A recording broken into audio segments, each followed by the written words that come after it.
алейхи ва салламды карап жашайлы. Аракет кылайлы. Нәпсибиз менен каршы күрөшөйлү. Пайгамбарыбыз саллаллаху алейхи ва саллам көрсөткөн жолдо Пайгамбарыбыз саллаллаху алейхи ва саллам чакырган жолго лаббайк деп өзүбүздү ошого алып барайлы. Пайгамбарыбызды карап түздөнсөк, канчалык түнүбүз, күнүбүз Пайгамбарыбыз Мухаммад алейхиссалам күнүнө окшосо, ошого жараша Алланын жардамы болот. Ошого жараша жараткан Алла Таала сиздерден бизден разы болот. Ошого жараша Алла Тааланын колдоосу дагы, коргоосу дагы. Жараткан Алла Таала биздин өңү башыбызга, колубуздагы бар байлыгыбызды карабайт. Адам баласынын наркы, баркы, баасы Алланын алдында улуту менен, урусу менен, сулуулугу менен, тим более байлык, бийлик болуп, чекеде калып кеткен нерсе. Адамдын улуту менен дагы эмес да. Урусу менен да. Адамдын чырайы өзүнөн үзүлбөгөн нерсе. Дады ошо менен биздин баркыбыз, байлыгыбыз эмес. Алланын алдында баабыз эмес экен. Колубуздагы байлык, колубуздагы утурумдук, мансап менен инсан бааланбайт. Инсан Алланын алдында пайгамбарыбыздын таразасы менен бааланат. Пайгамбарыбыз саллаллаху алейхи ва салламдын алып келген жашоосунун жолуна мына ошо менен салмактанат. Канчалык биздин жашообузда пайгамбарыбыздын жашоосу бар. Ошону мен өзүмө суроо берейин, сиз өзүңүзгө суроо бериңиз. Пайгамбарыбыздын жашоосу канчалык бар менин жашоомдо, сиздин жашооңузда. Сахабалардын жашоосунда толук 100% бар. Ошон үчүн аларга Алланын жардамы 100%. Алла Таалам алардын дүйнө ахиретин 100% оңдоп берип койду. Даражасы ошого жараша. Ошончо туугандар, Алла субханаху ва таала берген жашоо неаматын кадырлайлы, ибадатта өткөрүп алайлы. Алла Таала кайсы пендени жакшы көрөт?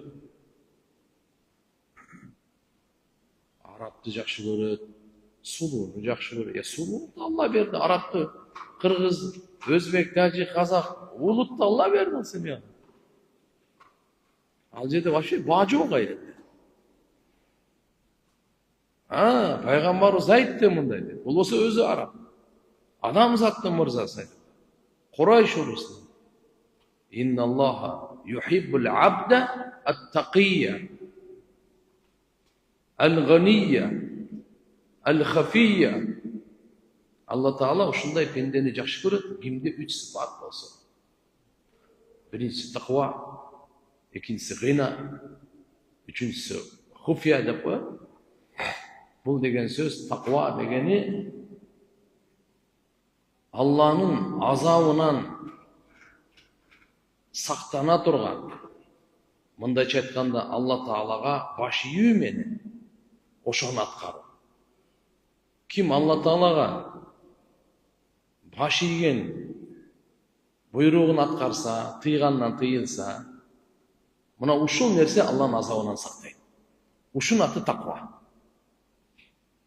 Таква десем не дегенде, Алланын азабынан сактай турган ишти кылыңыз. Алланын азабынан сактай турган ишти кылгандын аты таква. Ал эко. Авамир навахи.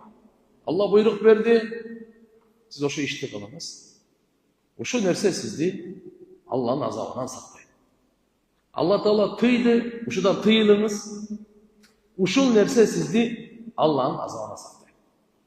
Аллага баш ийүү, буйруктарды аткарып дагы, тыйгандан тыйылып дагы. Эки нерседе. Аткарганга буйрук берет Алла Таала. Буну амр деп коет, авамир дейт. Чын сүйлө дейт. Адилеттүү. Алла буйрук берет. Таразадан тура тарт dedi. Namaz oku, dağırat al dedi. Zeketini ver, oroza kalma, ata-eneni sıyla. Adiletli ol. Allah subhanahu wa ta'ala buyruqtары var. Oşunu atkarsak, oşul Allah'a baş iyi olup eseptirir. Oşu Allah'a baş iyiyiz, Allah'ın azabından saklı. Allah'ın azabından saklaydı. İkincisi, navahide kod nahi. Allah Teala, şirk keltirme dedi. Tike verilenme dedi. Uğurluk kılma, calgan suydu. Zulümdük kılma, zina kılma, arak içme. Uşak da var. Göravastık kılma. Allah subhanahu wa ta'ala aramdır. Tıydı. Uşudan biz özümüz toktuydu. Demek Allah'a baş yiyen bol beseplerimiz. Uşul Allah'a baş yiyor, Allah'ın azabından saktaydı. Uşunun adı takva. Demek takva degen bir ele söz emez. Eki söz. Allah Teala'nın buyurgan atkarı, tıygandan tıyılı. Uşu ekönün birigip baş yiyor degen söz çıkar. Oşonun adı takva. Demek Allah Teala pendeni yaxşı Peygamberimiz aytıyor. İnnallah yuhibbul abd at-taqiyya. Allah Teala yaxşı göröt pendeni, kanday pendeni? Takva pendeni yaxşı. Buna azırkı takva degen. İkincisi el-ganiyya. Gani dep bayda aytadi. Bu yerде niye dese bir yaxşı nerseni düşünüp alış kerek doğanlar.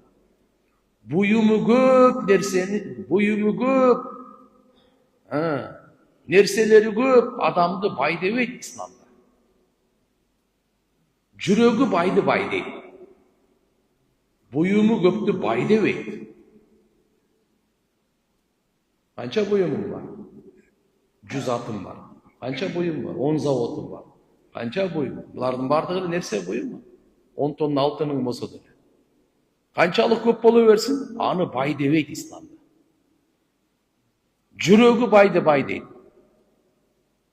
Nerseleri, buyumdары köptü bay debeydi. Gani degen kim? Barına kaniyet kılgan, jürögü tok, hiç kimden soravagan. Allah'dan başkaga özünün kajetini aytpagan. Mınan atın bay deydi. Uşunu gani deydi. Allah'dan başkaga hiç kimge göz karandı emez. Bir sözüмен aytkanda bürönün akşasını sanap aylaba. Bürönün baylığına suhtan aylaba. Göz artma aylaba. Allah bergenine razı olsanız uşu siz baysız. Kaniyet bolsun. Jürögünüz tok bolsun. Şükür menen tolu bolsun. Siz baysız. Bana ketuganda.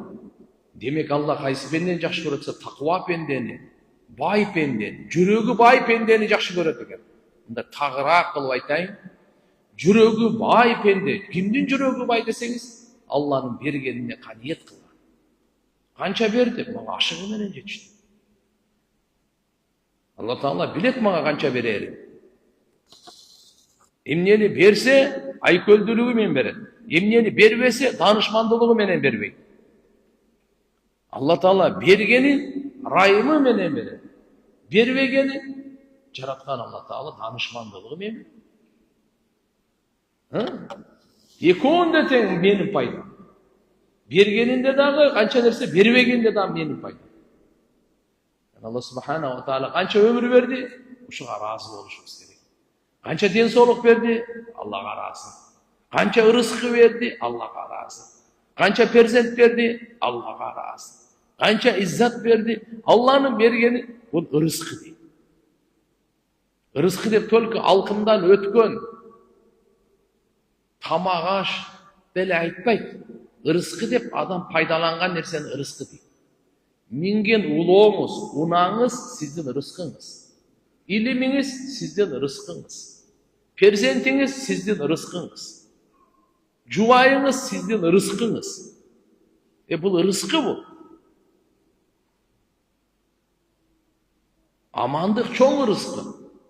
Alımlar aytkan İmam Ша'рави. Аллама Ша'рави рахматуллахи алейхи чоң алып өткөн.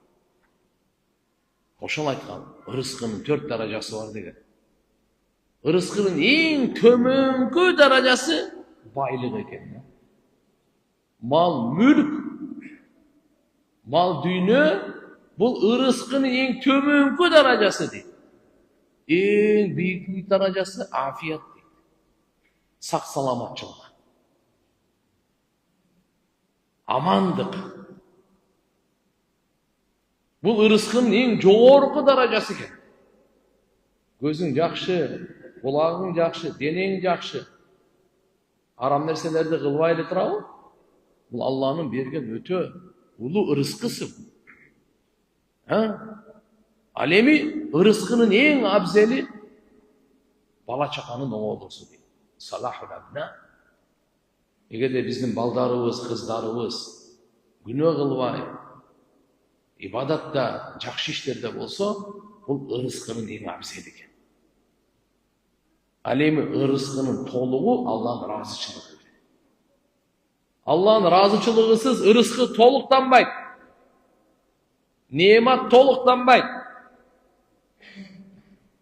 Алланын ыраазычылыгы менен толуктанат ырыск. Ошон үчүн агайын мусулман бир туугандар, жараткан Алла субханаху ва таала берген неематтарды өзгөчө мына жашоо, ден соолукту, амандыкты кадырлайлы. Дин эркиндигин Алла берди. Көп диндар болойлу. Колдон келишинче жакшы иштерди кылып алайлы. Фа'алу хайр ла'аллакум туфлихун. Ийгилик издесең, ийгиликти кааласаң, жакшылыкты эле кыла бер. Токтотпа. Демек Алла Таала жакшы көргөн пенде таква. Экинчиси жүрөгү бай. Баарыбыздын жүрөгүбүз бай кылсак болот экен да. Буюм бар нерсе Алла баарыбызга бирдей бербейт. Буга көп, буга аз, буга орточо, дагы бурга. Жараткан Алла кандай, өңү баштар кандай жараткан, мүнөздү да карагандай, ырыскыны да карагандай. Бирок жүрөктүн байлыгын ар бирибиз алсак болот. Үчүнчүсү аль-хафий. Аль-хафий деген кандай? Көрүнөйүн деп эле ар жерде чыга калбай, бир кылган иштин бардыгын эле жар салып эле кыйынсынбай. Бирөө көрүп калса проблема жок. Бирөө өзү көрүнөйүн деп аракет кылбайт да. Өзүн көрсөтөйүн деген ниети жок. Кыйынсынайын деген ниети жок. Эл мени танысын, эл мени билсин, эл мени сыйласын, эл мени кайка барасың. Алла Таалам өзүн жашырып эле. Арада канча деген таква, аулия адамдар бар. Өзүн көрсөтпөй эле. Алла менен кандай күчтүү байланыштары бар. Үчүнчүсүн айтып койду, аль-хафий дегени өзүн мүмкүнчүлүк болгон сайын жашырат. Садакасы, дуасы, зикирлери өзүн машалла көрсөтпөйт да. Өзүн көрсөтпөй намаз окуш керек экен, үйдө да бешти келбей койгон ана. Бул жерде биринчи сапта көрсөтүш керек Алла Таалага. Пендеге эмес. Дамылла айтты, үйдө эч кимге көрүнбөй намаз окуш керек экен.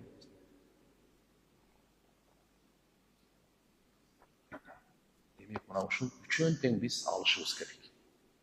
Такваны, жүрөктүн байлыгын, Аллага көрүнөйүн, Аллага жагайын, бир алым.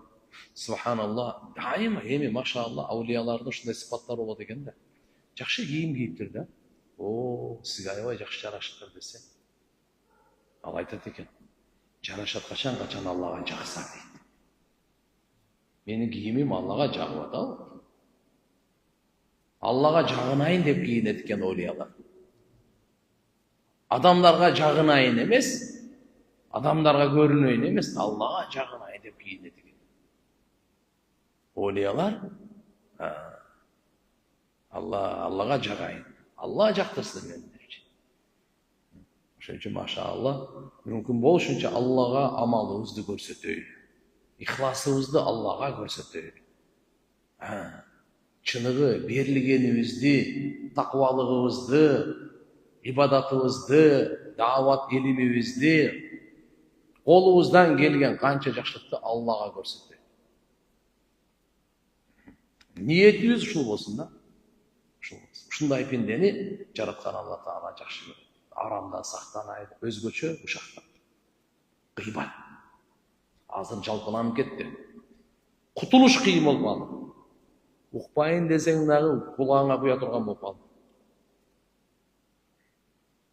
Кайсыл жыйын, мажлис гыйбаттан башталып, гыйбат менен бүтө турган болуп калды.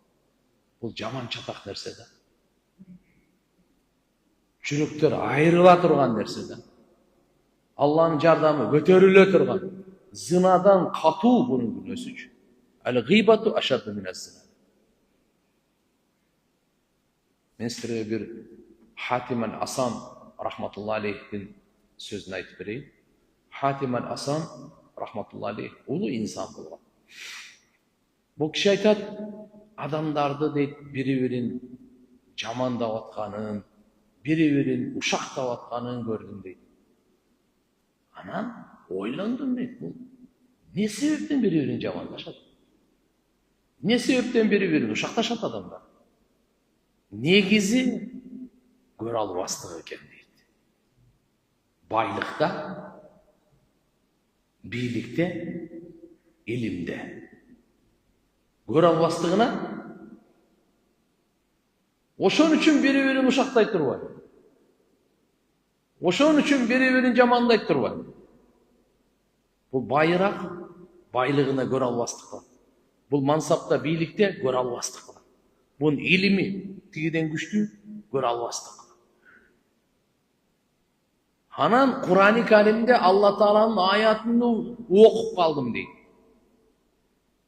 Кур'анда Алла Таала айтып коюптур. Нахну касамна байнахум маишатахум фи хади дуния, фил хаяти дуния. Биз адамдардын ортосунда бу дүйнөдөгү бөлүп бергенбиз.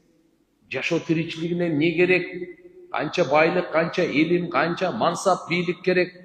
Биз бөлүп бергенбиз деп Алла Таала айткан аятты окудум дагы, ой жүргүзсөм, Алла бардыгын бөлүп бериптир. Бунун ишти баарын Алла кылат экен. Мен ошол кезден тартып бирөөнү да гыйбат кылган жокмун дейт. Көрсө бул, то есть бирөөнү да хасапындай көрө албастык кылган жокмун дейт. Эч кимди көрө албастык кылган жок. Сен мынаны мага караганда бул бай да. Кур'анда айтып атат, Алла мен бөлүп бердим дейт. Демек, бул өзүнүкү эмес экен да. Эмне үчүн мен көрө албастык кылам эми? Алла бериптир да буну, көрө албастык кылып эмне кыласың? Бул мага караганда, машалла, дүйнөдө мансаптуу, бийликте мен эмне үчүн буну көрө албастык кылам? Буга Алла Кур'анда айтып атпайбы, мен бердим деп атпайбы? Бул мага караганда илимдүү, мага караганда да бир башкача. Проблема жок. Буну Алла Таала Кур'анда айтып коюптур. Мен бөлүп берем дейт. Мына. Нахну касамна байнахум маишатахум. Ачык айтып койду. Фил хаяти дуния, бу дүйнө жашоосундагы сиз көрүп атасыз го адамдардын ортосундагы канча нерсе берилген. Алла айтып атат, биз бөлүп берген. Башка эч ким бөлүп берген жок. Ошондон улам дейт, мен көрө албастыкты таштадым. Бирөөнү да көрө албастык кылган жок. Алымдар айтат, көрө албастык Алланын бөлүштүрүп берүүсүнө каршы чыгуу. Алла Таала мисалы бөлүштүрүп берип атат да. Буга ушунча, буга ушунча, буга ушунча. Баарыбызга Алла Таала бөлүштүрүп берген. Эми ошо Алла бөлүштүрүп бергенди көрө албастык деген эмне экен? Алланын бөлүштүрүп бергенине каршы чыгуу экен. Карачы. Ошон үчүн иншалла кейиниңиздер жараткан Алла субханаху ва таала кыска дүйнө берген. Эртең кыямат жакын эле бул. Кыямат узак эмес. Пайгамбар саллаллаху алейхи ва саллям риваятында келет. Кыямат бейиш менен тозок, өзгөчө бейиш менен тозок айтылган. Бут кийимдин боосунан дагы жакыныраак деген да. Бут кийимиңиз барбы? Сизге жакынбы же мага жакынбы? Сиздин бут кийимиңиз, кийип алган бут кийимиңиз мага жакынбы же сизге жакынбы? Экөөстен кийип алса кандай айтыңыз анда? Бир эле бут кийимди. Жок. Ошодон дагы жакын деп атпайбы 5000 болсо. Эртеге ар бирибиз Алланын алдына көрсөтүлө турган күн бар. Алланын алдына бара турган күн бар. Алланын алдына сунуштала турган күн бар. Ошону ард деп коет арабтар. Бүгүнкү темабыз дагы мына ушул. Кур'ан-ы Каримде Аллах субхanahu ва таala айткан: "Ба'даузу биллахи минаш шайтанир раджим.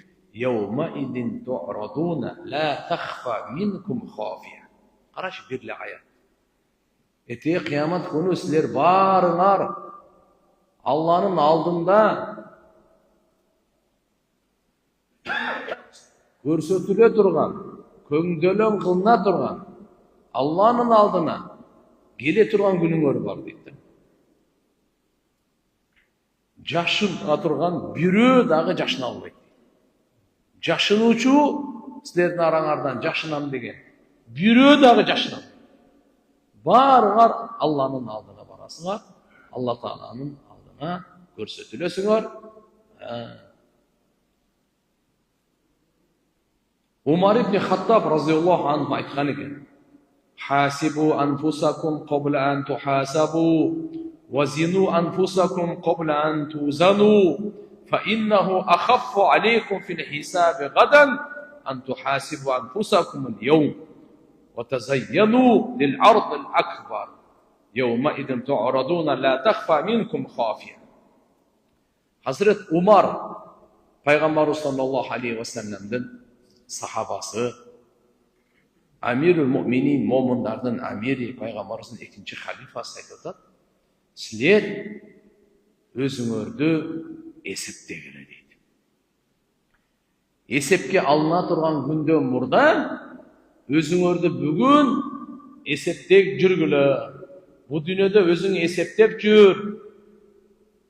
Сөз айтылат, бирок кылбайт экенбиз да. Мен деле канча жолу айттым ушу сөз. Умар разияллаху анху айткан сөз. Бирок эсибизден чыкты. Айтып атат: эсепке тартылаардан мурда, эсепке алынаардан мурда өзүңөрдү эсептегиле. Айтып атат. Эмне үчүн? Себеби дейт, бул силерге жеңилирээк болот дейт да. Бүгүн өзүңдү эсептепсең, эртеңки чоң эсепте тартылаардан бул силерге жеңил болот дейт. Карачы кандай. Айтып атат: "Фа иннаху ахаффу алейкум фил хисаб гадан ан тухасибу анфусакум ал-йawm." Бүгүн өзүңөрдү эсептегениңер, эртеге кыямат күнү эсепке тартылаардан бул силер үчүн жеңилирээк болот.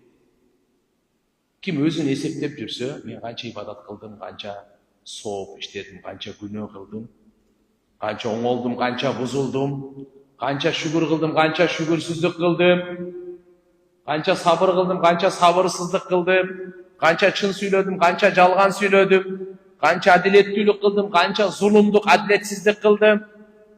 Адам өзүн эсептеп жүрсө, эртеге кыямат күнү эсепке түшөбүз ар бирибиз. Ошондон мурда өзүн эсептеп жүрсө, ал жеңил болот. Карачы. Биз эсептей турган нерселерибиз бар, оңой эле эсептейбиз. Адалдан таап атасызбы, же арамдан деле анча-мынча кошуп коюп атасызбы? Оңой эле. Бирөөнү ушактап атасызбы, же ушактан тыйылып атасызбы? Текеберленип атасызбы, же кичпейилдик болуп, кайсы жактасыз? Эсептесең болот. Siz özünüzü esepteyiniz, ben özümü esepteyim, birbirimizi esepteyim. Birbirimizi Allah esepteyim. Biz özümüzü esepteyim. Bugün siz 5 vakit namaz okudunuz mu? Cemaatle okudunuz mu? Ya kanday okudum? Ben 4 öğün, 3, 2, 1 namazdı cemaatim kalgan özüm okudum. Kanday? Esepteyim olmaydı. Muhammed ibn al-Munkadir деген алым болгон. Бул айтат, бу дүйнөнүн рахаты калган жок дейт. Канча кылым мурда. 3 нерседен башка дейт. Кайсысы? Тахажжуд намаз, жамаат менен намаз окуу, жана ыймандуу достор менен жолугуу дейт. Ушуда рахат калды дейт. Калганда эч кандай рахат калган жок дейт. Dünyanın rahаты қалған жоқ дейді. Тахаджуд намазы 3 нәрседе ғана қалды дейді. Тахаджуд намазда жамаат менен намаз оқығанда, иманды бір туғандарға жолыққанда. Иманды достар бар ғой? Иманды достар бір туғандар. Имансыздарчы, ал бір туған емес. Иманды дос бұл бір туған. Лихуан дегенде. As-sala fi jama'atin, qiyamul layl. Üç нәрседе ғана дүниенің рахаты қалды деген. Кимге Алла Таалам түнгі ибадаттың рахатын ашқан болса, Аллаху акбар. Ибрахим Адхам рахматуллахи айтқандай, егер де падышалар менің түнгі ибадаттың рахатын білгенде, қылыш менен соғышма қоша қалыш. Ал жердегі рахат бөлігі аны өзі біліп есе башқа қалмайды. Til менен түшүндүрө турган нерсе эмес. Сүйүүнү til менен кантип түшүндүрөсүң? Я.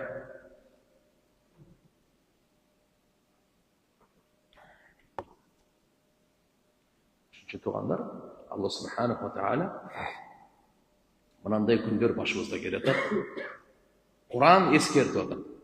Силер Алланын алдына келесиңер, көрсөтүлөсүңөр. Жашырынуучу жашырына албайт деп атат. Буга Hazreti Umar разияллаху анхунун сөзү эртеңки кыяматтын эсебинен мурда бүгүн өзүңөрдү эсептеп жүргүлө деп атат. Бул силерге пайда деп атат. Бүгүн жеңилирээк дейт эсеп, эртеге оор да. Анан кийин бир сөз бар. Мына сөздү кара. Wa tazayyanu lil ardil akbar. Улуу сунуш, улуу көрсөтүнү Алланын алдында. Ошого кооздон кыла дейт. Зинаттан кыла. Кантип кооздонобуз? Либасы таква хайр дейт. Такванын кийими эң мыкты кийим, эң жакшы кийим экен. Анаке кооздон кыла. Ошол күнгө кооздон кыла. Ошол күнгө чырайлуу болгула. Биздин эгерде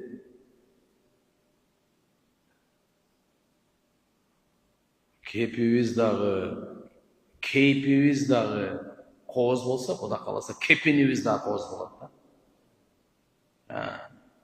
Кеп сүйлөгөнүбүз бузуку болбосун. Сүйлөгөн сөзүбүз кеп. Эмне деп кеп айтайын? Кейпибиз, өң башыбыз дагы сүннөткө ылайыктуу болсо, Кудай кааласа, ахиретибиз дагы, ахиреттин сапары кепинден башталат. Ал дагы чырайлуу болот да. Ошон үчүн иншалла ва тазайяну, силер кооздон кыла дейт. Либасы таква деп коет экен муну. Фа ахсину амалакум, амалыңарды чырайлуу кылгыла. Ва аслиху сараиракум, өзүңөрдүн ички дүйнөңөрдү оңдогула. Сырларыңарды оңдогула, ички дүйнөңөрдү оңдогула. Ва тахиру нуфусакум, нәпсиңерди тазалагыла, пакиза кылгыла жан дүйнөңөрдү. Мин кулли хабасин ва фасадин, ар бир палиттиктен, бузукулуктан нәпсиңди таза кылма. Палиттик, бузукулуктан нәпсиңди таза кылма. Ли аннакум сауфа ту'радуна ала алими сир ва ахфа, анткени силер жакын арада көрсөтүлөсүңөр. Сырдан да жашыруунду билүүчү Алланын алдына. Тазайюн не дегенде либасы таква деген. Таквал кавалиб вал кулуб. Таква сир ва алани. Өң башыбыздагы таква, жүрөгүбүздө да таква болсун. Сир ва алания, ашкере дагы, жашыруун дагы. Жалгыз калганда дагы, жамаат менен дагы. Мечитте болойлу, көчөдө же үйдө болойлу. Кайсыл жерде гана болбойлу, таквалык болсун. Аллама Ша'рани рахматуллахи алейхи айткан экен. Эрте кыямат күнү адамдар Алланын алдына көрсөтүлөт деген мааниде бир мисал түшүндүрүптүр да. Аскерлер падышанын алдына алып келинет да, көрсөткөн. Эртең адамдын бардык Алланын алдына ошондой кылып алып келинет деген киши. Жана жараткан Алла субханаху ва тааланын алдында турганда Алла Таала эми суроо берет экен. Пендеден Алла эмне кааласа өзү сураган акысы бар. Ал күн жөнөкөй күн эмес, кайгыдан адамдын жүзүндөгү эти шылынып кала турган күн. Коркунучтан адамдын эти чачы карып буякта турсун. Адамдар мастай болуп калат, бирок мас эмес дейт. Просто кыямат күнүнүн катуулугу ушунчалык дейт. Адамдар болсо, жаш жигиттер, чачтар аппак болуп карып кетет, боюнда бар аялдар боюн таштап коет. Жакшы соо эле адамдар маска окшоп эндиреп калат дейбиз. Абу Муса радиаллаху анхудан риваят, пайгамбарыбыз саллаллаху алейхи ва саллям айткан: "Ю'радун нас яумал кияма саласу арадат." Адамдар кыямат күнү 3 жолу көрсөтүлөт экен. 3 жолу алып келинет экен. Экөөсү жаңжалдашканда, талашканда, жана үзүрлөрүн айтканда. Үчүнчүсү болсо, адам баласынын, ар бир адам баласынын амал дептери бар, бул дүйнөдөгү кылган амалы жазылган дептер. Ошолор ушунчалык тез учуп келет дейт. Оң жагынан берилет же сол жагынан берилет. Ушу 3 нерсе болот экен.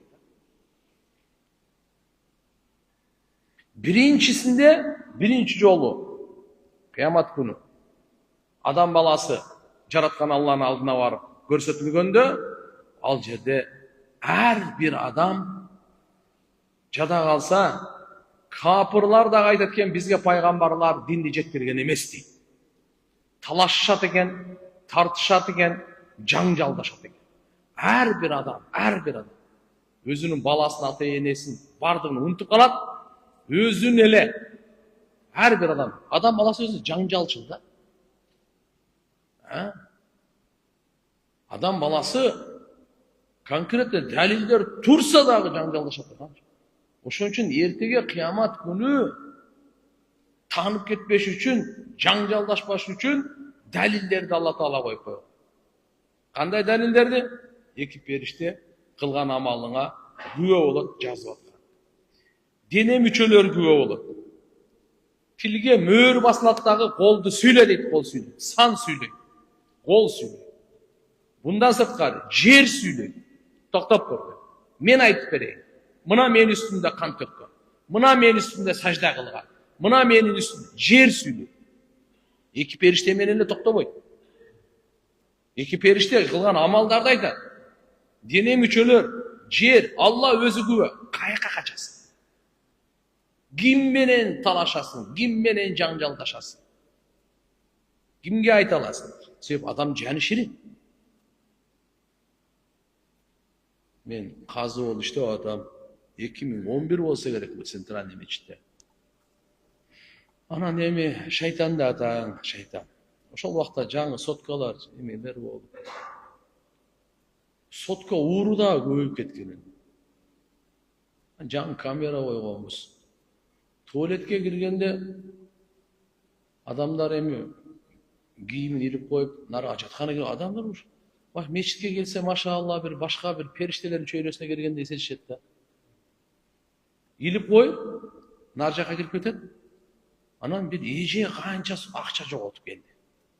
Ыйлап, эже дейм да бир байке. Анан кийин күн сайын эле бир күн, эки күндө эле сотка жогорот. Анан айтабыз, кантип ушуну чечип коюп кирип кетип каласың? Мечитте ушундай ыйык жери болсо анан жок хоть кандай болсо деле эмне костюмду өзүң кийип алып кире берди. Ошентип атып анан кийин бир ууруну кармап алды. Ал ууруга полный далилдеп видеокамерадан бери бар да, бирок аны көрсөткөн жокпуз билечи. Кармап алып келдик бардыгыбыз. Анан мындай болду, жакшы айтабыз, тигинтип айтабыз. Эч мойнуна албай турбайбы? Жок дейт, мен алган жок, мен урдаган жок. Мындай тооба кылып, жок мен намаз окуйм, силер кандай адамсың? Кайра бизге асылат дейт. Ой, биз билип турабыз да, бияктан бардыгы бар да, аны көрсөтпөй турабыз да бакачы. Ар кандай кылсак дагы болбойт. Акырынан көзүмө көрсөткөндө ана мойнуна алып атпайбы. İnsan оор экен, инсан. Адам баласы. Мейли кандай болгон чакта да туугандар Кур'ан-ы Каримди карап коюңуз деди. Yawma ta'ti kullu nafsin tujadilu an nafsiha wa tuwaffa kullu nafsin ma 'amilat wa hum la yuzlamun. Итеги кыямат күнү ар бир жан өзү үчүн жаңжалдашат. Өзүнө актанат. Мен кылган жокмун, бул күнөөнү кылган жокмун, мен мындай кылган жокмун. Ар бир жан тujadilu an nafsiha деп талашат, жаңжалдашат. Өзүнүн тарабын алып туруп, мынандай. Кур'анда Алла Таала айтып жатат. Жана ар бир нафс эмнени амал кылса, ошо толугу менен берилет акысы. Жакшылык болсун, жамандык болсун, экөө тең толугу менен берилет. Жана аларга зулумдук кылынбайт дейт. Бунун мааниси эртеге кыямат күнү ар бир нафс өзүнүн жанын тарабын алып, жаңжалдашат, урушат, талашат, актанат. Өзүнөн башка эч кимди ойлобойт бул. Өзүнөн башка бир да баласын аты энесин ойлобойт. Жана ар бир нафс ага толук анын акысы берилет, жакшы жамандыгы. Жана аларга зулумдук кылбайт. Азапты көбөйтүп, соопту азайтат. Зулумдук кылынбайт. Канча күнөө кылган болсо, ошого азапты көбөйтүп беребиз. Жок. Күнөөгө жараша азап берилет. Мына ушул адилеттүүлүк деп айтат, зулумдук эмес. Ашыкча азап бербейт Алла Таала. Күнөөсүнө жараша гана. Себеп Алла Таала залым эмес. Пендеге зулумдук кылбайт. Бир, экинчиси, бирөө жакшы иш кылды эле, ага сообун азайтпайт. Жаман иш кылганга азабын көбөйтпөйт. Жакшы иш кылганга сообун азайтпайт. Түшүнүктүү болдубу? Бир жакшы иш кылсак, эч качан сообу азайбайт. Мүмкүн эмес. Сиздин ар бир жакшылыгыңыз эскирбейт, жок болбойт, уурдалбайт. Ар бир жакшы сөзүңүз текке кетпейт. Ар бир сомуңуз, ар бир ниетиңиз, ар бир кадамыңыз, ар бир дуаңыз бирөө текке кетпейт, ишенип коюң. Баарына ответ, баарына жооп берет Алла Таала. Бардығы сөз Алла Таала ага сыйлайт сөз. Бир гана ошо шарт, Алланын ыраазычылыгы үчүн кылган болсоңуз. Сүйлөгөн сөзүңүз Алланын ыраазычылыгы үчүн болсо, ошо жакшы сөзүңүз. Кылган жакшы ишиңиз Алланын ыраазычылыгы үчүн болсо, ошо жакшы ишиңиз, жакшы амалыңыз, күнөөдөн сактанганыңыз Алланын ыраазычылыгы үчүн эле болсо, Алла Таала анын акысын толугу менен берет. Жакшы иштерге Алла Таала разы болгондуктан айкөлдү мамиле кылат экен дагы көбөйтүп берет. Көбөйтүп берет. Себеп машалла нафс канча тоскоолдук кылды буга. Шайтан канча азгырды буну. Ошого кулак салбай пайгамбарга кулак салды. Пайгамбарды укту бул. Ошон үчүн bunun жақшылығын көбөйтүп берилет. Алла Субхана ва Таала өзүнүн тарабынан, өзүнүн райымынан, өзүнүн алдынан сиз кылганыңыз аз эле. Бирок ошо аз эле сыйлык алышыңыз керек эле. Бирок Алла Таала эбегейсиз эселетип берет. Валлаху юдаифу лиман яша. Каалаганына көбөйтүп бере берет. Такун хасана юдаиф. Алла сизге бир жакшылык болсо көбөйтүп берет. Өзүндө эмес, 10дон 700гө чейин көбөйтөт. Бир жакшылыгыңызды 10 эсе. Ал башталышы 700гө чейин көбөйтөт. Жамандык болсо өзүндө. Жамандыктын жазасы көбөйбөйт. Жакшылыктын сообу азайбайт. Ушунун атын айтып коет, зулумдук жок деген сөз. Мауқифул ихтисам. Жаңжалдашкан, талашкандын учуру кандай болот экен угуңуз. Сумма иннакум яумал кыямати инда роббикум тахтасимун. Кийин силер албетте кыямат күнү Роббуңардын алдында талашасыңар. Тартышасыңар. Ибн Аббас разияллаху анху айтқан ушул аят турасында. Юхасиму садиқил казиб вал мазлум аз-залим вал мухтади ад-дал вал даиф ал-мустакбир. Ким менен ким талашат экен? Чынчыл менен жалганчы, залым менен мазлум. Мазлум деген зулум чеккен, жапа чеккен адамды айтат. Ким зулумдук кылды? Кимге зулумдук болду? Ошол экөө талашат. Алсыз менен текебер талашат.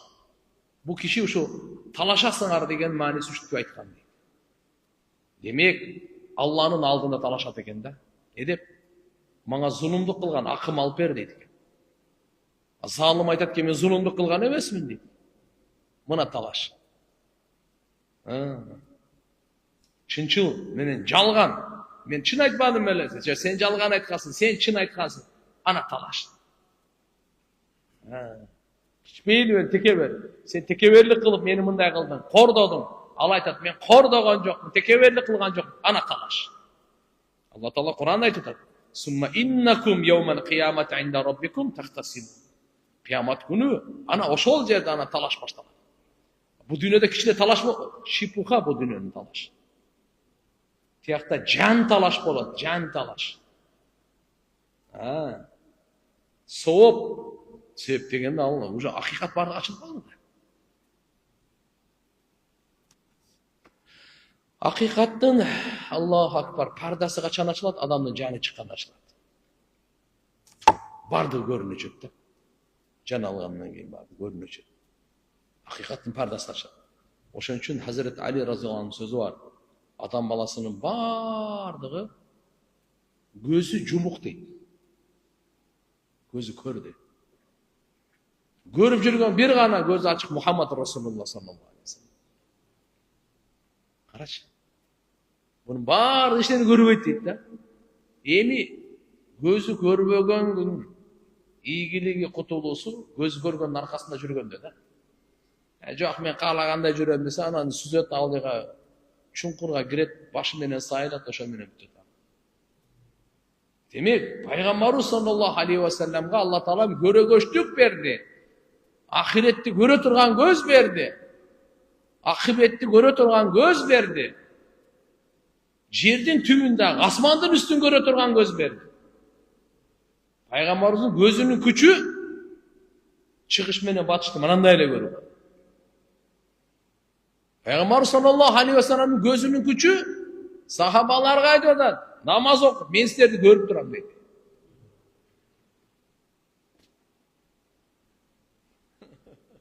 Allah. Кээ бирлер айтып жүрдү да ушинтипчи.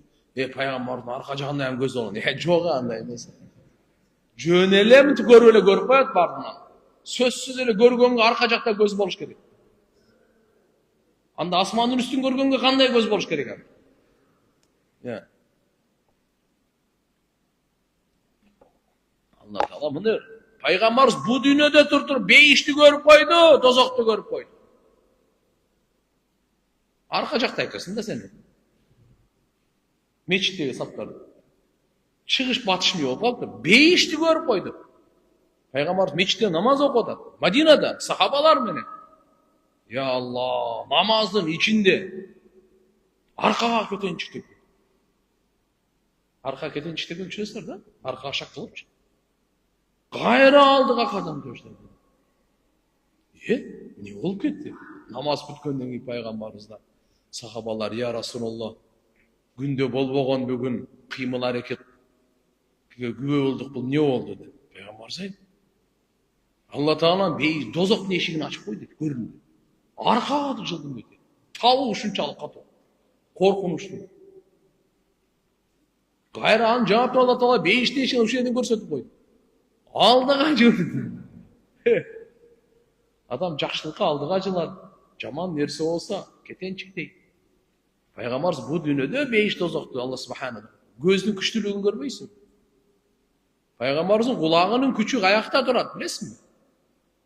Мен о Буржу халифага бир канчанчы жылы бир досторубуз чыгарып алды.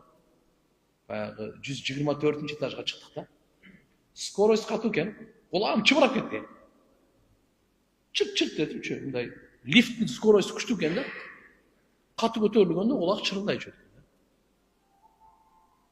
Тууган, мына скорость менен эгерде биз ал кичине эле скорость ал. Азыр 100 километрге кетип атпайбы?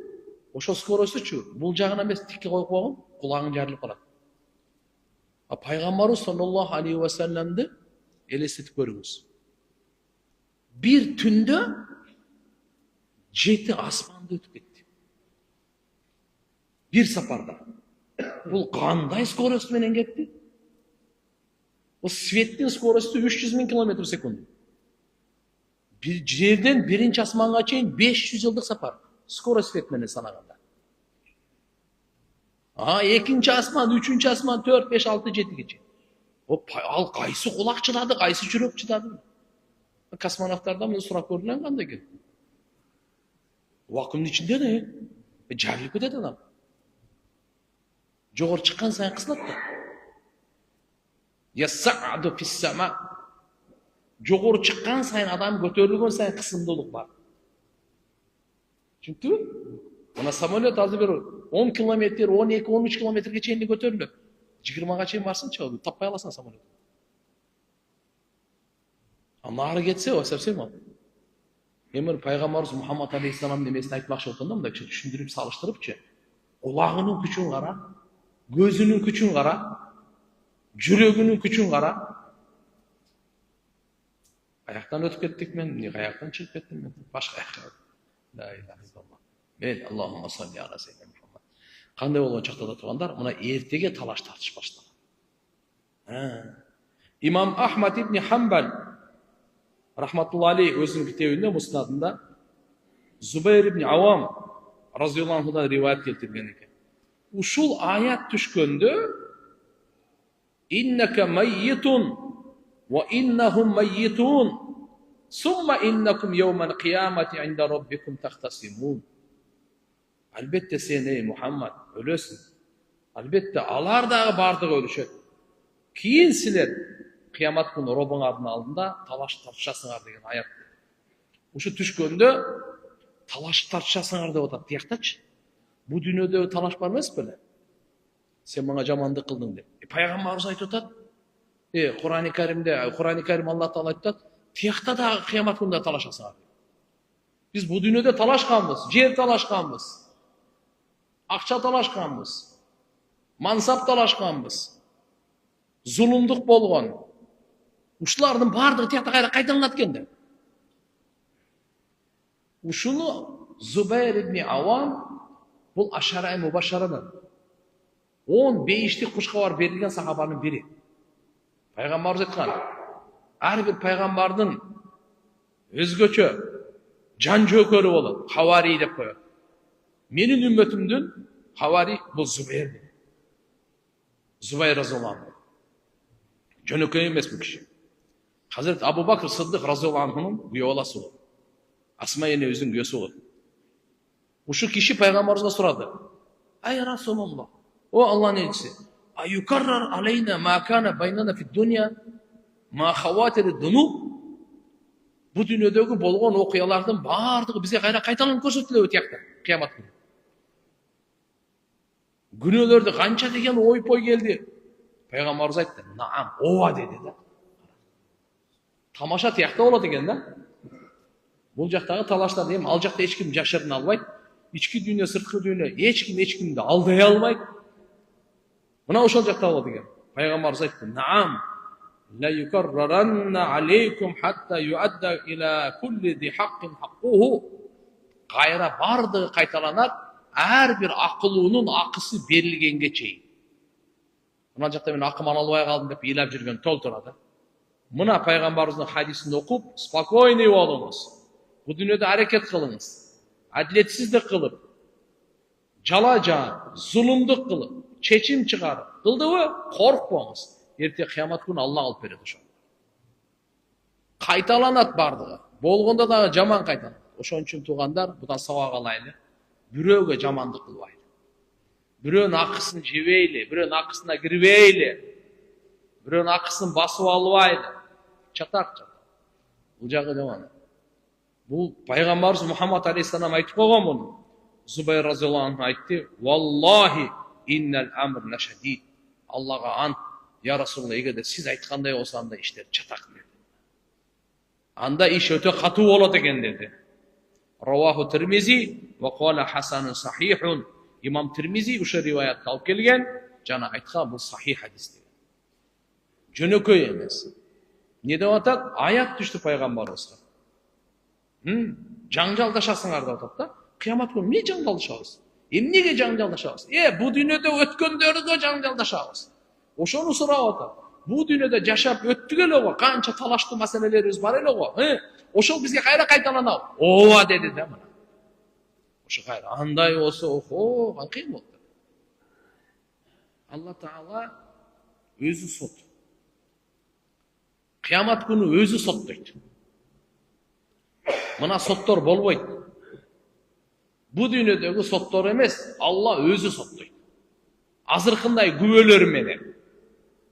Йома тубла сараир, жүрөктөгү сырлар ачыла турган күн. Ва хуссила ма фис судур, жүрөктүн ичин сыгып туруп, ичинде эмне бар экен чыгара турган күн. Ар бир сөзүң, акырын айтканың дагы ашкере боло турган. Жашырганың дагы андан дагы ашкере боло турган күн. Ошол күндү эстейли, кыямат күндөн, ошол күндөн коркойлу дагы, бүгүн зулумдук кылбайлы. Бирөөнүн акысына кирбейли, бирөөнүн акысын жебейли, бирөөнүкүн урдабайлы, бирөөнүкүнө кол салбайлы. Эмнени айтса, эмне кылса ошо кылсын, бирок мен кылбайм. Мына аят ушуга чакырат. Ушуга эскертүү берип атат бизгечи. Эсиңерде болсун, сурак жакында. Узак эмес. Ухба ибн Амир разияллаху анху. Риваят бул да имам Ахмад келтирген. Пайгамбар саллаллаху алейхи ва саллям айтты: "Аввал хасмайн, аввал мутахасимайн йоумал кыямати жаран." Эң биринчи талашкан эки кошуна башталат. Кошунадан башталат экен. Талашы көп. Кыямат күнүчү. Бирок биринчи талашкандар ким болот экен? Эки кошуна болот экен. Сен мени мындай кылып койдуң, сен мени мындай кылып койдуң деп. Эң биринчи кыямат күнү талашкандардын эң биринчиси жаран эки кошуна. Талаш ошол жерден башталат. Кандай эле кыямат күнү эсеп китеп намаздан башталат деди го. Алла Таала биринчи намаздан сурайт экен. Кимдин намазы жакшы чыкса, кийинки амалдары дагы баары жакшы, ийгиликтүү болот. Ким намаздан эсеп бере албай калса, андан кийинкилери баары чатак болот деп айтып койгон. Бул пайгамбарыбыздын хадиси. Кээ бир хадистерде келет, кыямат күнү эң биринчи кандан эсеп башталат дейт. Неден башталат? Кан. Ким кимди өлтүрдү? Ким кимдин канын төктү? Ким кимди жаракат кылды? Кулагын кести, мурдун кести, бычак сайды, мурдун канатты, жана башка ким кимдин канын төктү? Биринчи канда. Кээ бир жерде келет, эң биринчи кыямат күнү муздак суудан дейт, ичкен суудан эсеп башталат дейт. Демек 3 нерсе болуп кетти. Намаздан дагы башталат деп атат, кандан дагы башталат деп атат, суудан дагы башталат деп атат. Алымдар сонун айтып берген. Пенде менен Алланын ортосундагы укук да намаздан башталат. Пенде менен пенденин ортосунда укук да кандан башталат. Эми Алланын берген неаматтарынан суудан башталат. Ар бир өзүнүн немеси бар экен. Демек ибадатта Алланын акысында пенде менен Алланын ортосунда болгон бул намаз. Ошон үчүн бирибиз намазды калтырбайлы. Намазды жакшылап окуйлу. Алла эртең кыямат күнү сурай турган күн бар. Бендем, намазың не болуп атты эле, кана айтчы десе. Намазың кандай? Канча намаз алып келдиң? Кандай кылдың? Намаз биринчи эсеп китеп фарыздардан, андан кийин анан важип, анан сүннөт кете берет. Нафилдер дагы керек бизге. Ошол менен кемчилдиктер толуктанат. Эгерде фарызы жок болсо, эмнени толуктайт? Кайсы нафил толуктайт? Farızı жоқ болса, мені толықтай. Вот ошон үчүн туугандар, мына нерселерди bir жакшы bir үй болгондон кийин ичин толуктасаң болот да. Үй жок, мени толуктайсың сен. Көчөгө газ кое болот. Үйдүн ичинде болот. Но кандай болгондо дагы эми пайгамбарыбыз айтып койду, аввал мутахасимайн, биринчи талаш тартышуу хасамдар кимден экен десе, Yevmen kıyamet günü birinci janjal talaşlar iki koşunadan başlanır.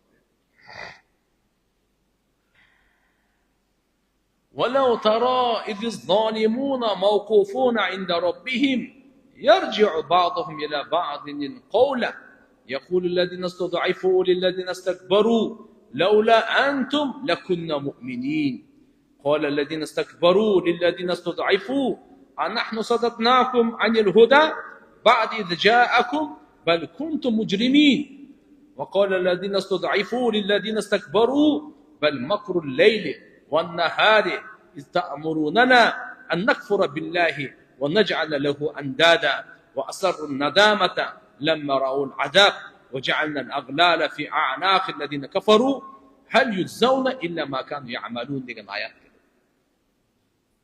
Qarachi Allah Taala ayatda, Qur'onda qanday degan sizga bizga ta'lim berib atadi. Sizni bizni eskertib atadi. Emne bo'la turganын, emne bo'laverин. Walau tara, eğer sen görgönüңдө kaçan zalimдар Robun öz Robisinin алдында turgandарын дейт. Kebirine söz qaytargandарын. Алсыздар текеберлерге айтышат экен. Бул жерде устудайфу алсыздар деген мындай аркасынан ээрчиген адамдар. İstakbaru деп өзүн бой көтөргөн кыйынсынгандар, лидерлер. Адамдарды ээрчиткендер. Кафырлардан айтат экен. Эгер силер болбогонуңарда, силер бизди адашууга чакырып алганыңарда, бузукулукка чакырып алганыңарда, анда биз сөз ыйман келтирүүчүлөрдөн болот элек. Анда лидерлери айтат экен аркасынан ээрчигендергечи, эмне биз силерди туура жолдон тыйдыкпы? Токтоттук бу. Качан силерге бир акыйкат келген болсо, силер өзүңөр кылмышкерсиңер. Өзүңөр жаман нерсени кылып алып, эми бизге шылтоолайсыңар. Талаш башталды. Лидер менен, лидердин аркасынан бул ээрчигендердин ортосунда талаш. Сен арамга чакыргансың, сен бузукулукка чакыргансың. Мына кара. Сен саткылыкка чакыргансың, сен деп. Тигилер буну күнөөлөйт, булар буну күнөөлөйт. Sen айтпаганда мен андай болбойтун. Даже дос менен душман боло турган күн, сен эгерде ошондой кылбаганда мен кылбайт элем. Анан кийин анан эмне болот экен акырында? Караңыз. Кийин айтат экен. Ошо аркасынан ээрчигендерчи. Кимдерге? Лидерлерине. Түндөсү дагы, күндүзү дагы, мындайча айтканда, постоянно силер бизди алдадыңар. Куулук кылып, кыйтырлык кылып, бизди алдап салдап түнү. Макрул лейл ва нахар дегени мына ушул мааниде.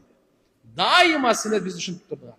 Силер бизди буйрук берип турдуңар. Аллага капырлык кылганга, ага теңдеш ширк келтиргенге, кыскасы ушундай болуп өрүп, анан бушайманчылыктарын булар ачыкка чыгарат. Асаррун надамата, кебир уламалар ачыкка чыгарат, кебирлер менен бушаймандардын өздөрүнө кайра жашырышат деген мааниде айтқан. Адымара.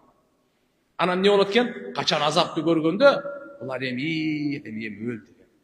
Ал жол баштаганы дагы, аркасынан ээрчигени дагы эч нерсе кыла албайт. Экөө тең анан. Кээ бир жерлерде келет, "Я Алла, бизди адаштырган үчүн буларга эки эсе азап бер" деп айтат да. Тигилер болсо өзүнүн адаштыргандарчы, өзүнүн адашкандыгындагы мойнуна алат, адаштыргандардын күнөөсүн да мойнуна алат. Мына сага. Ошончо пайгамбарыбыз хадис айткан, ким исламда туура жолду баштаса, ошо туура жакшы жолго канча адам түшсө, ошол адамга бир дагы соол, кемчиликсиз, толугу менен аркасынан түшкөн адамдардын дагы жакшы сооптор берилет деген.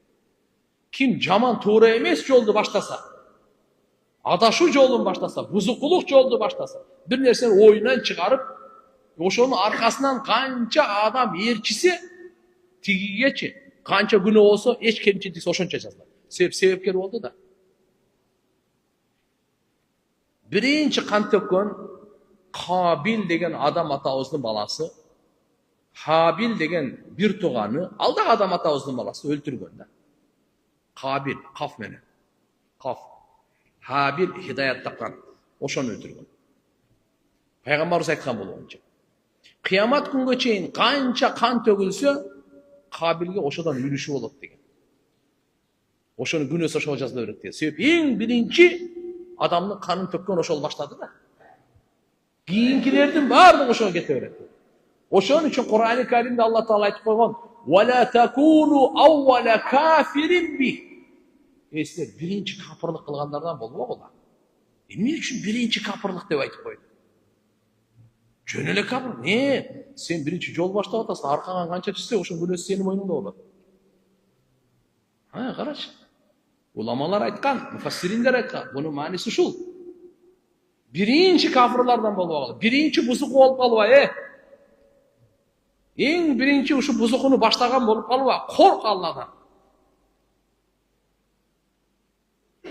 Sebab orqangdan o'sha jomon ishga qancha birinchi demak jomon ish qilib turgan, jomon ish boshlay turgandan bo'lwa degan gapda. Orqangdan qancha odam o'shani seni to'rab tushsa, bilib qo'y. O'shaning barlig'idan sen mo'yningga yetib javob berasan. Sen daga gunohni tortasan degan ma'no. Demak, wal mustad'afun va humul atba erchiganlar aytadi ekan. Wal mustakbirun va humul matbu'un erishganlar aytadi ekan. Fi dalal adashuvda. Erchiganlar adashuvda erchitganlar. Qara. O'shaning uchun bir duo bor. Allohumma ij'alna hadin muhtadin g'ayra dallin va la mudillin degan. Mana shu duoni jaqqa olishimiz kerak. Ya Allah meni to'g'ri yo'l tavuvchilardan qil, to'g'ri yo'lga saluvchilardan qil.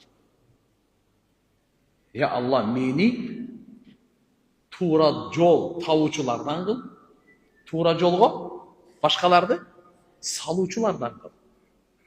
Meni adashqanlardan qilma. Boshqalarni adashtira turganlardan da qilma. Adashqanlardan qilma. Shu men o'zim adashmay.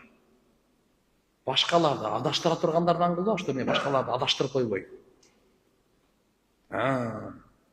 Allohumma ij'alna hadin muhtadin g'ayra dallin va la mudillin. Ya Allah meni hidoyat topganlardan qil, hidoyatning yo'lini saluvchilardan qil. Ya Allah adashqanlardan qilva meni, adashtiruvchilardan qilva. Adashqanlardan, boshqalarni adashtira turganlardan meni qilva. Vaqt bo'ldi. Allohu akbar. Aytingizlar.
اللهم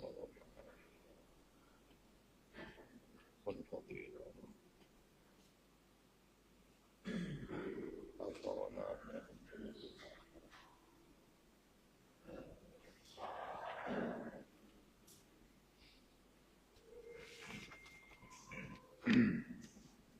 Assalamu alaikum ustaz. Ustalardın akısı tuğralı nasihat aytıp koyumuzçu. İştegen akımızdı alalbay жүрөбүз. Tamam, bu zulümlük болады. Бирөөнү иштетсеңиз, терisi кургаганга чейин. Тердеп калды. Терisi кургаганга чейин акысын берип коюңуз деп динибиз айтат. Жөндөн жөн кечиктирген болбойт. Бериш керексиң.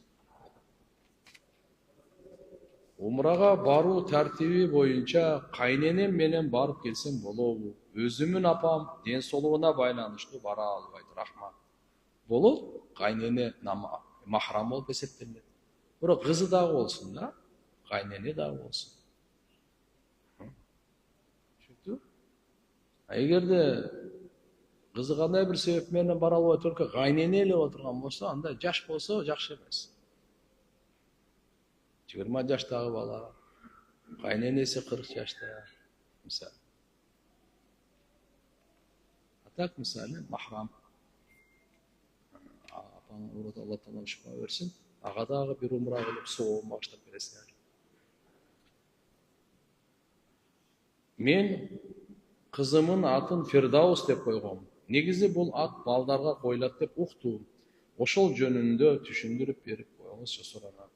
Bu baldarga koyulat деп kim çıkardı bunu? Yok. Baldarga dele koyulu öğret, kızlarga dele koyulu. Firdavs Bey iş erkekler için dele, ayarlar için dele. Bizde de Kırgız'da da toltur atlar var. Erkeklerge dele koyulu, kızlarga dele koyulu. Buna misali.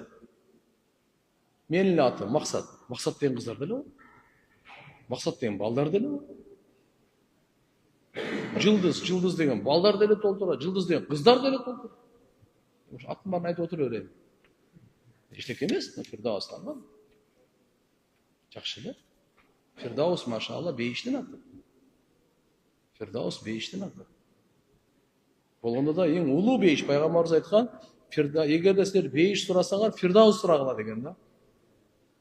Машалла. Себеп деген бейиштин эң жогоркусы деген. Анын патология Аллах'ın arşı. İçinde 100 daraja var. Her bir darajanın ortasından jerdeki adamlarga yıldız dağı kadar. Darajaların ortası. Oşundaydan 100. Көз өтүп кеткен адамга Кур'ан окутканда элдер акча чогултушат. Ошол туурабы же туура эмеспи? Болбойт десең чогултуш керек деп айтышат. Ушуга жооп берип коюңуз. же эмне сиз чогултуп атат, мындай жардам катарыбы же карызбы? Муну өзү чечишип алыш керек да. Мисалы мен азыр бирөө өтүп кетти, ошого барып, мисалы 1000 сом берсем, мен өзү кайсы ниетте берип атам? Жардамбы же карызбы? Ачык эле азыр эле айтып коюш керек. Бул карыз, эртең менден өтүп кетсе дагы келип бересиң мага деп. Же болбосо жардам болсо уже сен баягы үмүт кылба, бир списогун жазып отурба. Эртең бирөө келип кетет. Ушуну чечип алышыбыз керек. Жардам болсо ар ким эрки менен кааласа берет, кааласа бербейт. Карыз дагы каны. Демек шариатта маселени ачык кылыш керек. Бул карызбы, жардамбы, хадиябы, садакабы, эмне бале уже берип атканы эмне бале? Ошо чожайын чечип албайбы? Карыз болсо анда кайтарып бериш керек ал. Эгерде карыз эмес белек болсо, сен аны кайра кайтарып берет деген үмүттү үз. Белекте андай болбойт. Суром деди, кыйып үйлөнөйүн деп жатам. Не деген? Быйыл үйлөнөйүн деп жатам. Быны дагы укмуш жазып бериптир да мындай. Быйыл үйлөнөйүн деп жатам. Бирок эч кыздар жакпай атат.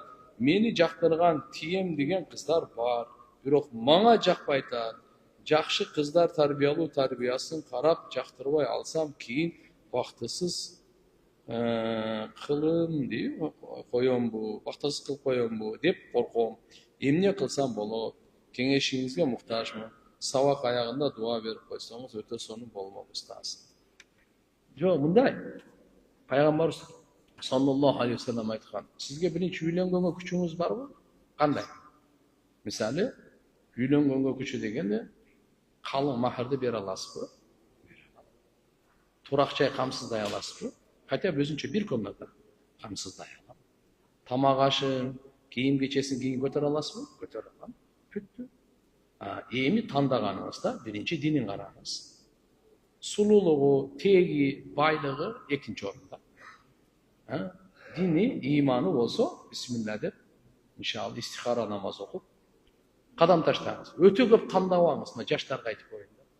Tandagan таза жолго дейт, кыргыз. Бул жакпайт, бул жакпайт, бул жакпайт. Жакпай эле. Бир күн келет, сен да эч кимге жакпай каласың. Ошон үчүн көп тандаган жакшы эмес. Албетте караш керек, тандаш керек, бирок слишком өтө терең кирип эле, ар бирин эле жактырбай эле четке калып. Жок. Алла Таала менен жакшы сурап, анан корко бербек, эртеге мындай болуп калсачы, тигиндей болуп калса. Аллага таянып, укуктарды аткарыңыз, Кудай калса эч нерсе болбойт. Ол ошол шайтандын васвасасы, азгырыгы. Эртесе мындай кылып койсоңчу, тигиндей кылып койсоңчу деп жаман нерсе өтүртөбүр. Алла, сизге суроо менен кайрылып жатам. Жооп берип коюңуз өтүнөм. Биринчи суроо. Мен компьютерден футбол оюнун игровой видео ойноп, аны YouTube каналыма жүктөйм. Бирок видеонун аталышына жана сыпаттамасына описание бул чыныгы оюн эмес. Бул жөн гана компьютердик оюн деп так жазып коём. Ушул сунуштаган видеолорум аркылуу тапкан акчам мен үчүн адалбы? Мен мунаны билбейм. Бул кандай кылам дейт бирөө? Оюн кылам дейби?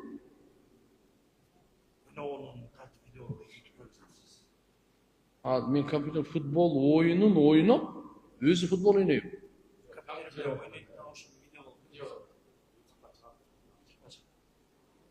Мынаны караңыздар да. Шариаттагы жалпы мен эрежени айтып коеюн. Атак мен мыналарды түшүнбөйм, чын эле билбейм, ал кандай эмне кылып атат.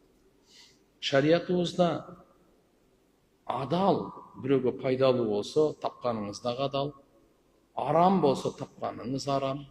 Макру болсо тапканыңыз макру. Мисалы, арам нерсени сиз реклама кылдыңыз.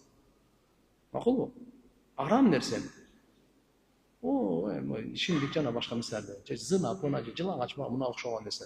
Арам нерсени реклама кылып тапсаңыз, аны арам. Адал нерсе, мисалы, кандай кылыш керек, кандай куруш керек, кандай айдаш керек, кандай кыскасы бир адамга бир пайдалуу нерсени эме кылыңыз. Мына оюндардын баардыгы макру да. Эгерде намаз эле каза болбосо, мунун эмне пайдасын мен билбедим аны гана, оюнду түшүнбөдүм. Компьютерде 30 минут же 1 saat oyun ойноп, аны монтаждап YouTube'га киргизем. Экинчи суроо. YouTube бизге видеолордун ортосуна коюлган жарнамалардан реклама түшкөн кирешеден акча төлөйт. Жарнамаларды өзүбүз толук башкара албайбыз. Бирок анын жөндөлөрүнөн настройка жаман шариятка туура келбеген жарнамаларды өчүрүп, бөгөттөп койсо болот деп уктум. Кудай буйрса, муну дагы жакшылап изилдеп көрөм. Эгер ушундай зыяндуу жарнамаларды өчүрүп салсак, бул иштин өкүмү кандай болот? Бул жумуштун жакшы жагы убакыт кенен болот экен. Видеону жүктөп коюп, калган убакытты мечитке барып, ибадат кылып, мечитти абад кылууга мүмкүнчүлүк түзүлөт экен. А башкаларды сиз видео менен отуруп койдуңуз да. Сиздер давай, короче, миңиңер видеону отура бергиле, мен мечитте отура берейин. Машалла.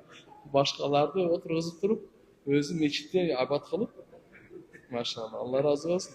Энче ал сиз башка бир пайдалуу нерсени табыңыз. Адамга пайдалуу болсун, оюндан пайда жок. Жакында туугандарым менен урушуп кеттик. Бирок мен өз катамды болуш керек, катамды түшүнүп, алардан кечирим сурадым. Ал эми алар кечирдим деп да, кечирбейм деп да айтпай, мени кыжалат кылып жатышат. Бул кырдаалда мен эмне кылышым керек? Шариятта мындай учурда кандай жол көрсөтүлгөн? Жоңуз үчүн чоң рахмат. Кайра кечирим сураш керек. Эгерде унчукпай койсо, кайра дагы кечирим сураш керек. Ооба деп айткан жок, жок деп айткан жок. Сен катаңды мойнуңа алып, аларга чай бер, белек бер, тахажжудта отуруп дуа кыл, анан кайра башынан дагы кечирим сурап кой, чын жүрөктөн. Дагы деле кечирбесе, эми аны таштап кой. Амин. Субханакаллахумма бихамдик, нашхаду ан ла иляха илля анта, настагфирука ва натубу илейк.